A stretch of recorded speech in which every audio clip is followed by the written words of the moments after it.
So today, guys, we're talking with Tim and Amy Rutherford. Welcome, guys. Nice to have you on the show. Thank you for having us. No problem at all. Now, at this point, we usually ask you where in the world you are. One thing I do know is you're not where you wanted to be at this point in time, thanks to this COVID-19 going on. But just fill us in on your location and whereabouts you're at. We are in New Orleans in Louisiana, and it's actually quite nice because spring has sprung here. So it is absolutely beautiful with trees and flowers aplenty, and the weather's really nice. So it's not a bad place to be in the world.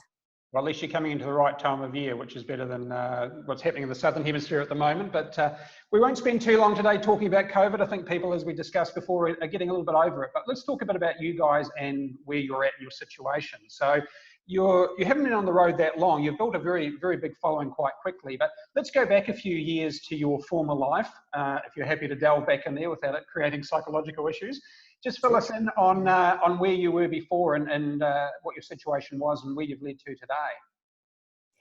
So I'm horrible with dates. So I'm going to let Amy tell us about the dates. But so we had a big spending life back in about 2015. Is that right? Well, like I said, so I'm going to let when it comes to dates, Tim knows our whole story, but not in any order. So until 2014, we were spending kind of like in a normal American family, and we used to spend six figures, in the low six figures, on average of $115,000 a year, which is a lot even here. And that was, though we saved a lot, we had nice earnings. Both of us had good jobs, and we didn't go into debt other than a mortgage on our home, but we were spending quite a bit of money. And that was back in 2014 when we had a kind of an epiphany and we used to listen all the time to the expat chat back then, and people in like the minimalist movement and the nomadic movement and the house sitting movement and the early retirement movement. And we were listening to all these podcasts and blogs at the time in 2014, and we realized that there's a better way for us to live. So where were you living at that stage? And I assume you were both working. We were in Parker, Colorado. Okay. What sort of line of work were you in? So we were both in sales. So I was a telecommunications salesperson. I traveled pretty much Monday through Friday most weeks. Amy was a more traditional day-to-day sales. She was selling internet advertising. Okay. And what was your aha moment? I mean, obviously, you just decided you'd had enough. What was the point where you decided you could do this different lifestyle? And we talk about this because I think there were a lot of points, but all that kind of research that I mentioned of the podcasts and the blogs in this kind of a space, that was all research and really was a foundation. But we took a holiday to France, to Paris and to London in 2014, in June of 2014. And we came back to work, and we had kind of typical American jobs where we had very little vacation time. And the day we got back, we were back to work really hard. And because we'd been gone for 10 days, we had a lot of emails and we had to stay at work really late. And it was the end of the month as a salesperson. So I had to stay very, very late with jet lag because I had missed 10 days. So I had to make up for it. So I realized that this is no way to go on a vacation. And here we come back, we're as stressed as we've ever been. And we wanted more of the kind of feeling that we got on vacation and just the freedom of it. And because we had been listening to these podcasts and understanding that other people lead these other lives, and we had found them so inspirational, we realized that with some serious changes to our life that we could make the jump and leave our careers. And that trip, I think, was it. Yeah, I'm going to back up a few steps. So are you familiar with the 4% rule, or is this something that Yeah, but explain it for everyone if you like. So I'll let you explain it. You could, I just talked a lot. So basically the 4% rule is, if you take, let's say you're making $50,000 a year, or you're spending $50,000 a year. If you take that number and you multiply it by 25, that would give you, what does that math work out to? 2.5 million? 50 times 25 is 1.25? $1.25 million. I believe. So then offhand, they're putting me on the spot. Conceptually, that would provide enough money that if you put that money in the stock market here in the States and it was invested in a specific way, it would produce enough income for you to live off that, spending 4% of it year over year. And the rule actually allows for inflation. So again, if you had 1.25 million, you're spending 4% of that starting day one. And then you can adjust for that using the consumer price index. Again, I think something that's specific to the States. Then you're able to adjust for inflation and live off that for the remainder of your life. So that's roughly what the 4% rule allows. And it's just some simple math, and that's based upon historic returns of the stock market. So with things that are going on right now, well, it's yet to see what that's going to look like, but that includes the Great Depression, and includes the Great Recession. So in theory, this is supposedly going to be enough money to support you if you can spend within these certain parameters. And so for us, when we were spending $115,000 a year, that meant a number that was more money than we certainly had in savings. And so what we did at the time is we figured out, well, we think we can live on X. And given that, we used the 4% rule to say if we adjusted our lifestyle in certain ways, including selling our big house and moving into a townhome that we had as a rental, we thought we could get our spending down to that number. And the math just started to work for us. And so as it turned out, once we moved into our rental, actually our spending was less than what X turned out to be. And as it is now, we are looking to spend about $36,000 a year. That's just a rough number that we have as a target. It's not indicative of anything other than it's just sort of easy math. It's about $3,000 a month. And so that is what currently we're utilizing as a budget, just for the sake of our sanity, I guess. And it'd be fair to say you're probably getting more bang for your buck out of that too than what you were. So yes, no doubt about it. Our life now, spending $36,000 a year, is so much more full than it was when we were spending $115,000 a year. Well, I'll get you to talk a bit about what FIRE is and the FIRE movement, I'll call it a movement for want of a better word, because it is kind of, but it's kind of that two-pronged attack, isn't it? It's about how much savings you need to have for your lifestyle, but also about bringing your costs down and focusing on the things that really matter, isn't it? It is. And actually, so it's about spending less and earning more. So, and then this completely makes sense. It's also like dieting, right? Eat less, exercise more. Yeah. Same idea with FIRE. So, and people in the FIRE movement, it's not unusual that you might try to work a career that might be more lucrative and to do side hustles to bring in extra money. And then on the other side, to increase your savings rate so that that money is put to work for you by earning interest. And also by spending less money and saving more money, you need less money. So it's kind of all over the place. It's both sides of the ratio are helped. And there are a lot of people we know who are in their 20s who are at FIRE at their numbers.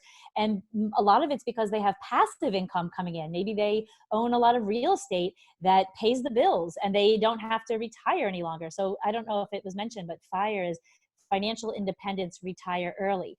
Yep. Now, the retire early half is very optional. And we believe that this financial independence piece is huge for anybody. And we talk about this a lot on our YouTube channel. But the retire early is kind of controversial because a lot of people, especially if you're 28 years old, retiring might not be the kind of thing that's in your plans. But for us, we had worked really hard. We have 3 children. We were ready for a break. And the retiring piece was very appealing and just having that freedom. So we did take the plunge and we have been retired now for 5 full years. Well, even if you don't, as you say, if you don't want to retire early, the financial independence is still important. And obviously, the younger you can start this, the more choices you will have later in life. So completely. You guys have obviously, you've been involved in this area for a while. You know a lot of people in it. But what's the average time frame you find for a lot of people? Everyone's circumstances are different. But how long, not so much to get to that financial independence, but how long does it take you to change your habits, I guess, and start to head in the right direction with this? So I would say, so there's somebody who owns this branding, but we would say, we said this time and time again, that we are accidentally FIRE. So we found the movement and it just so happened that we had been saving enough money along the way to make our FIRE number happen. Whereas it seems like a lot of people that are big in the movement and who talk about it are folks that are really young. And so they're in their 30s or they're in their 40s and their 20s. And their plan is to retire in 5 or 10 years.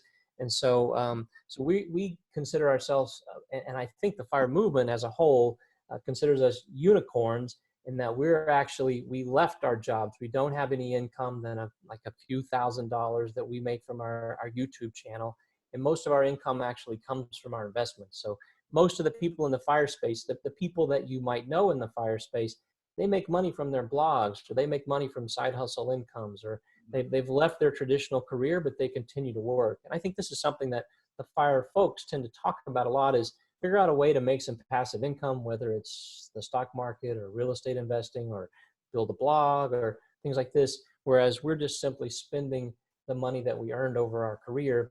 That makes us a little bit of an anomaly in the space. Do you agree? I do. I wanted to speak directly to something that Tony asked, though, is like, how long did it take to adjust your life? Yep. And for us, we weren't intending to retire early. So what we were doing is when we learned about the 4% rule, we did intend to have this enormous amount of savings needed to support our expensive life, our $115,000 life. We said, okay, I guess we just need to work harder and save more. So we put up a chart in our home that tracked, here's where our spending is every single month. And we just expected to stay exactly where we were. And we'd already been tracking from a spending standpoint. And I know this is from a total investment standpoint of how much money did we have. And we knew that in order to support $115,000 a year, we needed close to $3 million. And we were very far from that. So every month we would track, where is our net worth month after month after month. And we had no plans to be reducing our cost of living. We already thought we were frugal, and people who are truly frugal are horrified to learn that we thought $115,000 was frugal, but we really did. We had a family of 5 at the house, and we thought we'd go to the movies and bring our candy with us and go to the matinee, and we thought that was frugal. And so we didn't know that there was all this room to cut, even though we'd looked at our spending and tracked it forever. But when we started tracking our net worth and had this, like, our eye on the prize, and it was like 10 years off away is getting to this bottom line number, we realized that all of a sudden, because we're tracking our net worth, we are naturally spending less and less and less over months and over the first year. And then we realized, hey, it was a light bulb moment that took a year for us to figure out. But what we realized is as we're decreasing our spending very naturally, that meant that the bottom line number could be a lot less. And then when we had that of like, oh, we don't need to work for 10 more years to get that big number. Let's bring in our spending. Let's really make an effort. And with that effort, maybe we don't have to work long at all. And sure enough, 1 year, 2 years later, we were retired. You got that double benefit, really. I mean, you weren't intending to cut your living costs, you just found you could. But compared to that old lifestyle, I mean, do you miss anything of what you used to spend? You must have got some value out of spending the extra 2.5 times what you spend now. I think we have so much value from what we're doing now because we're very conscious of it. So it's hard because people kind of like give us grief that we're cheap or things like that. But where we spend money on are the things that are important to us, and like clothes don't matter at all to us. Like, we don't care about shopping. We just gave all of our stuff away for free when we got rid of our house a few months ago. So like, our value isn't in buying art or jewelry or clothes or things like that. So we spend very little money on them, and someone looking at us might say that we're really cheap in that regard. It's just that we don't care about it. What we care about is travel. So we end up putting like most of our money toward travel. I really used to love my fancy gym, and I spent a lot of money on my fancy gym because I loved it. So people would say, you could go outside and jog. I know that I could do this for free. That's not where my value was. My value was like, I wanted to enjoy my fancy gym. And so I think it's just where your spending is like where your values are. Yeah. We've only been nomadic since January. So we sold our home in January, luckily, given what's going on right now. So our home sold in January. We've been nomadic since then. It's April now, right? And so I think back when we were in our townhome after we moved out of our big house, and we were back in our townhome for about 4 years. We used to say there were things about our big house that we missed.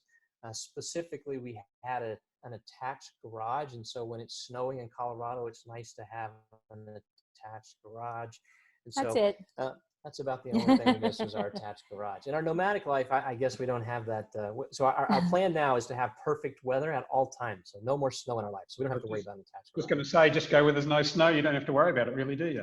Exactly. We're looking for spring weather all the time. It's a wonderful liberating feeling, though, isn't it? When you can basically shed yourself of all this stuff and the costs go, and then you look and go, why do we ever spend the money on that? It didn't really have any value, did it? You just get caught in this trap.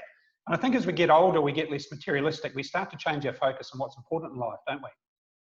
Well, here's the trouble is you already have all that stuff then. So you are 100% right that you're like, now what am I going to do with it? I spent all this money, and not only have I spent this money, but I've traded my life for that money to buy these items that now I don't care. So I did care about them. I no longer care about them. And here's the thing, nobody wants them. So we thought our kids would want them. We thought people would want some of our valuable things. Nobody wanted them. So it was actually quite difficult to go through the process because everyone says on the other side, just like you're on the other side, like people on the other side, us too. It's freeing and it feels great and we're thrilled. However, going through it was awful.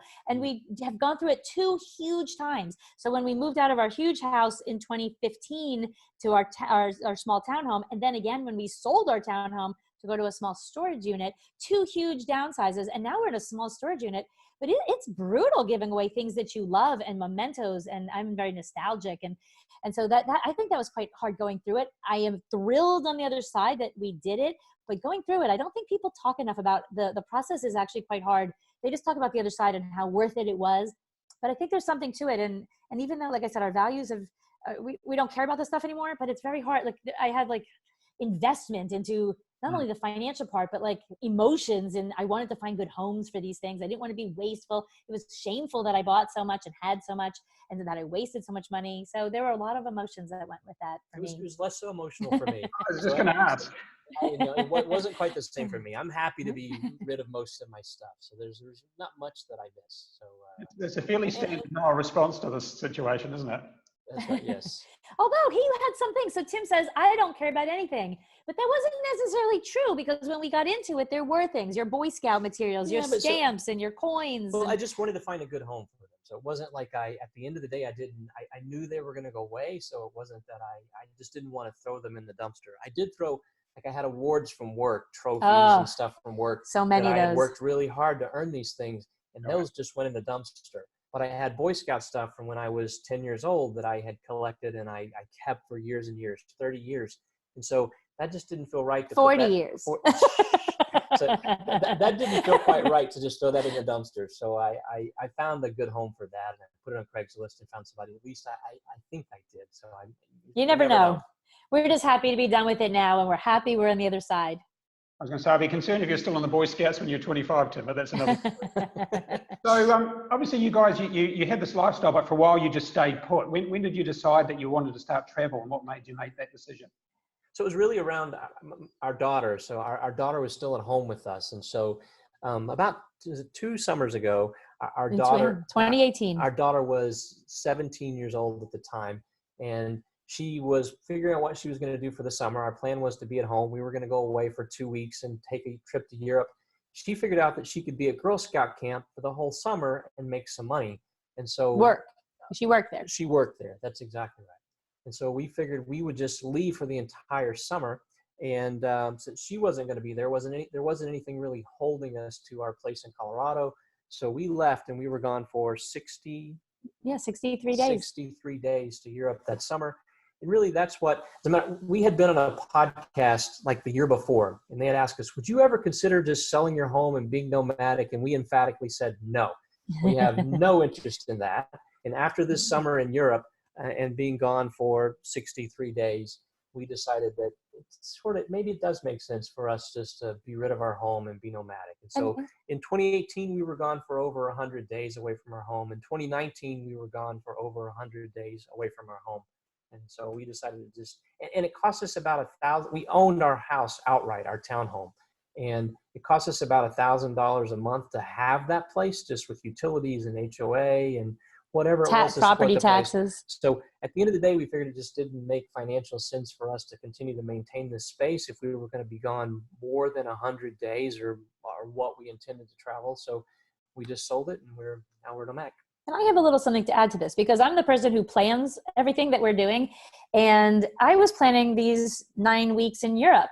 And I told him, I said, and 4 weeks was a house sit and 5 weeks was travel through, 7 countries maybe. And I told him, I said, we have maybe 3 to 5 days in each of these major cities. We have 4 total days in Budapest, which includes getting to and from Budapest. We have, 5 days in Prague, 5 days in Berlin, 4 days in Munich. this isn't enough time to see these places. And as I was planning our itineraries in each city, I had this moment. I said, Tim, this is ridiculous. We can't leave the city and see anything outside the city. We're just barely scratching the surface of these historic world-class cities. And the idea that we're going to be coming back home and spending any time at home at all doesn't make any sense. I was almost 50 years old. Tim had just turned 50. I said, we don't have like all the time in the world to be doing this anymore. So let's just sell our house and be doing this full time, doing this travel full time. Tim needed zero convincing. He said, yes, let's do it. So thankfully I found a partner who's very adventurous. Yes, and I've been lucky in that regard too. And it's interesting what you say, you know, a lot of people go, we can't do what you do. And I say, well, don't try it. You know, do what you guys did. You basically took small steps. We did the same. We had a month in Thailand to see if we can live on the budget we had in mind. And we proved we could. We then took 3 months away, left our son in the house on his own, which was the best thing to do because as soon as we came back, we severely cramped his style. So he was more than happy to get rid of us at that point, but we knew we were happy to do it before we made that big commitment. And you guys basically led yourself towards it, didn't you? You didn't just jump off, sell everything and go, I hope this is going to work. And I think exactly right. That's a very valid point. And we did that. So in our life, when we were downsizing our life and retired, we didn't know that we could live on our lower budget. Not only did we live on our lower budget, we live on less than that. And I thought that I might be a little sad on that lower budget. I was surprised how great life is. So even though so sometimes you don't need to know the other side for it to work out, because we didn't know that when we took the leap and left our careers, and it worked out better than we could have imagined. But for the travel, and that's a big one, getting rid of your home and all of your things, we're really, that's a huge leap. And there's nowhere to come back to really if we don't like it. So we did a lot of testing, and I think we're just going to love it. Otherwise we would not have made this big leap. Sure. Well, without trying to depress you, just tell us a bit about what your plans were for this year before things got a bit thrown about by what's happening at the moment, which has happened to all of us. And I assume you obviously had a budget for this year as well. Do you want to talk about how far you plan to go this year and what your budget was and how you're going to make that work? We thought that we would stick with our $36,000 a month budget, but we were going to, a year, yes, a $3,000 a month budget. We were going to be in some very expensive places. So we were in France. We've been on house sits in France for the past 2 summers, 2 different house sits. And it was very, very hot. So it was record-breaking high temperatures in June and in July in France. And we were there for both of them. And they both lasted for like a week. So it was a long, hot time, very hot. And while we were there, I said, this is too hot. And although we love France, let's get cooler this summer. So we decided then and there to book to Scotland. So we booked, let's get north. And so we had a fun summertime booked with, we've been to London several times, but I haven't ever been outside of London in the UK. So we were going to be in the countryside of England, which I would really love to explore. And it just seems so beautiful and romantic. And we were going to be at the sea in Scotland for a house sit. We were going to go back to Provence. One of our viewers reached out and offered us her home in Provence for a month. And even though that was in July, I was still so excited because I love France so much. And we were prepared to take the heat with it. But we had some really wonderful plans that have all shut down. So even before COVID-19 came together, so our plan, we had house sits here in the States planned until May the 31st, as well as family and friends along the way. So all of that canceled with nothing to do with COVID-19. It was just actually half of it canceled. Half of it. Well, half of it canceled. There's one sit, the one in 3. Berkeley. 3 set. Okay. Anyway, so most of our house sitting was falling apart. Yes, for other reasons. For other reasons, nothing to do with COVID-19. So it was weird because we had been house sitting for 5 years, and until this year, we had never had a house sit that fell apart. It all went perfectly. We have had amazing sits. It's all been great. And this year, the world turned upside down. But I think there's a reason for that. And that's because this year we planned really far in advance. So on January the 1st of this calendar year, we were booked out for a whole 12 months. And the problem with that, which we didn't know, is that a lot of things can go wrong. So people can move, people can change their vacation plans, someone died, the pets can no longer be there. I mean, there's all sorts of things that can happen when you plan this far in advance. So it was very reassuring, I guess, that our whole first year was all booked up and like just back to back, all nice things lined up. But sure enough, like just one thing after another happened. That was even before, as Tim mentions, even before COVID, we had 3 big cancellations. And then after that, we had another 8 cancellations. So we've already had 11. And this is weird times for a house sitter. But anyway, we were hoping to spend about $36,000 a year. We didn't know quite what that would look like because we were going to be in expensive places, but because we have this cushion between what we're spending and what we can spend, we knew that we could make it, and we knew that we were very adaptable. So, and also because we're not going to be in the same places. Well, I mentioned some very expensive countries. We have next winter, we're going to be in Southeast Asia. The next winter, we're going to be, well, in a year. So in a year, we'll be in Southeast Asia. In 2 years, we'll be in South America. We'll be spending time in Eastern Europe. We'll be spending time in Central America and Mexico. So we're going to be, so if we're not house sitting, we'll be in places that are much less expensive. And we have been learning lessons along the way of, like we got stuck with a 4-week cancellation in the San Francisco area. That was really hard for us to replace because it's a very expensive part of the country and of the world. And we replaced a 1-month sit with 4 sits. And that required 3 additional flights and a lot of wear and tear in our bodies. It was too much. And so we learned, like, it's very difficult if you're in a high cost of living area and you get a cancellation. Our plan B was, our doors were closing because also travel was changing quickly at that time because of COVID-19. So, but year to date, we've had all these cancellations, and we're only at $9,000, roughly at $9,000 for the first quarter of the year. Which is right on track. Which is right on track with our spending. That's good. Well, it's good when you've got a contingency plan and you can fall back on something, because it does go wrong. And as you say, you learn on the road. That's one thing we discovered too, was last year, because it was our first year, we were 9 months, everything marked out in front of us, all planned. Couldn't get used to the idea of not doing it. This year, we've realized we don't need to be that organized. Unfortunately, we haven't had to cancel anything, because apart from a couple of bookings and a flight, we knew in our head what we were doing. We had nothing booked. And if you'd told me 3 years ago we were going to do that, I'd have gone, no, I have to be more organized. But you know, when you interview some of these people like we have done, I remember talking to Dave Dean a couple of years ago, and he said, I don't know in 2 weeks whether I'm going to go to Lithuania or Portugal. I'll make a decision. It's like, I can't do that. How can you do that? But now I understand you don't have to be quite as organized, and it does give you that flexibility, which is really good. Quick question: what's your favourite place, guys? Where do you, outside of the States anyway, what's been your favourite destination? I think I've been to France now, maybe 8 times. I love France so much. We like almost everywhere we go. We're pretty easy. What do you say? I was going to say that's like asking which is your favorite child. That's a hard question to answer. So I'm going to go with we love Mexico. We love Mexico. We love France, and so they're both very affordable places. France is surprisingly affordable. As a matter of fact, I think outside of Paris. Outside of Paris and outside of the it's a different kettle of fish. Yes. But the quality and price of their fresh food is fantastic. So outside of the U.S., I'm gonna say France. I'm a Francophile. Okay. I'll just be easy and go with Amy. So France is my favorite place. That's why I do all the planning.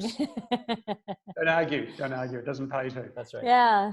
What about favorite travel apps? Have you got any apps or websites that you've maybe some you've discovered recently that have been godsends for you? Well, there's some, hopefully these are apps that your audience already knows, but just in case, because I find that a lot of people who might not be super duper travelers might not know of these. Rome to Rio, ROME, the number 2 Rio, is one of the most helpful websites and apps for travel. So if I want to know how to get from a place to any other place, it'll chart out everything from a taxi to a plane to a bus, a car directly, a train. So it's extremely helpful for travelers to chart out all the different options. And then this is such an easy one, I think, but Google Maps is one of my favorite apps because I can download the maps so that when I'm offline, I can have the map already on my phone. If I don't have service or Wi-Fi, I can still access a map, which is incredible. And just 5 years ago, we couldn't do that whenever we traveled, and we'd be wandering around little crooked streets, lost, and sometimes we were lost. And with Google Maps, we're not lost anymore.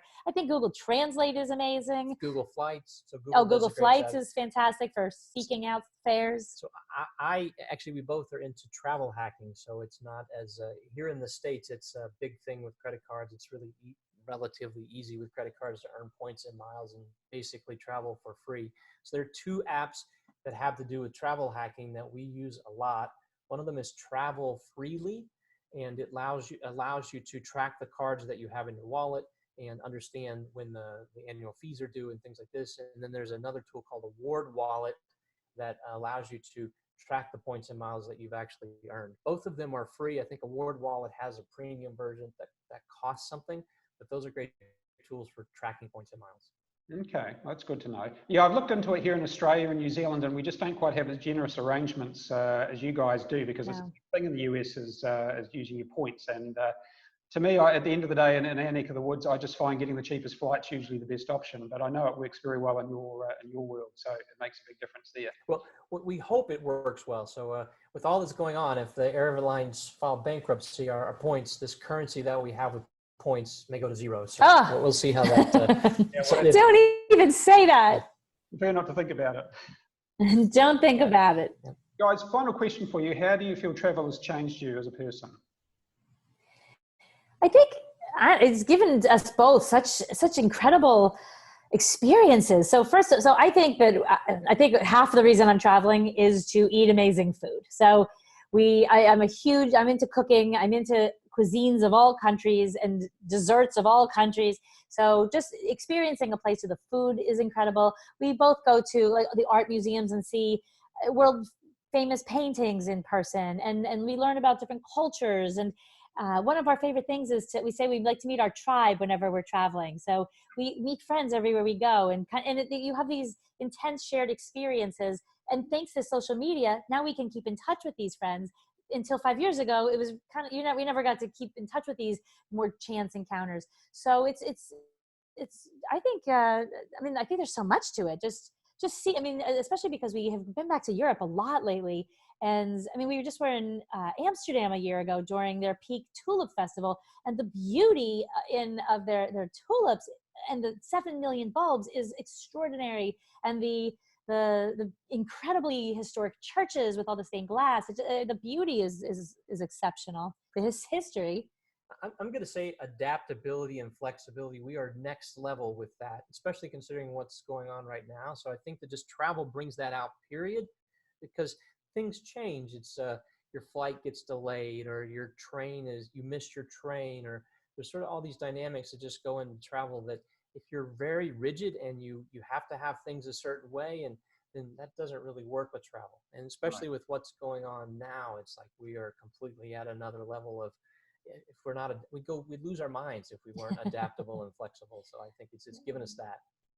It certainly does. I've had somebody say, if you want to learn patience, spend a month living in a South American village. If you want to mail a letter, it's a 4-hour queue. You want to go to the bank, you've got half a day. It does teach you that patience. Or spend 4 hours a day with your spouse. Well, that's true too. You soon discover how strong your relationship is, don't you, when this happens? So, of course, mine's you better. She's within earshot, so my marriage is absolutely wonderful. Guys, look, good to hear it. It's been a pleasure to speak with you today. Now, of course, your blog is Go With Less, and in particular, we should mention your YouTube channel, because that's where some of your biggest following is. I think you've got almost 250 videos on there at the moment, covering all aspects of travel and the FIRE lifestyle. So I definitely encourage everybody to check it out. There's some wonderful information on there. Is there anything else you guys want to elaborate on in terms of how people can get in touch with you?